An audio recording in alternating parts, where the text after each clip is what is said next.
প্রেমে বিচ্ছেদের কারণে যদি মরে যেতে মনে চায়, তাহলে বাড়ির কাছের হাসপাতালে যে ঘুরে আসো। মানুষ একটা দিন বাঁচার জন্য কত টাকা নষ্ট করে। টাকার অভাবে যদি নিজেকে খুব বেশি অভাবী মনে হয় যে তোমার খুবই দুর্ভাগ্য, তাহলে রাস্তায় শুয়ে থাকা মানুষের দিকে তাকাও। তাদের পেটে নেই ভাত, মাথায় নেই এক ফোঁটা ছাদ। মেয়েদের যদি খুব অর্থলোভী মনে হয়, তাহলে নিজের মায়ের দিকে তাকাও।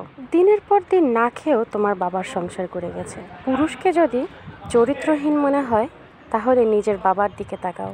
তোমার গায়ের রং কালো নিয়ে যদি মুখ লুকিয়ে বসে থাকো, যদি নিজেকে অনেক অসুন্দরী আর বিচ্ছিরি মনে হয়, তাহলে তাদের দিকে তাকাও।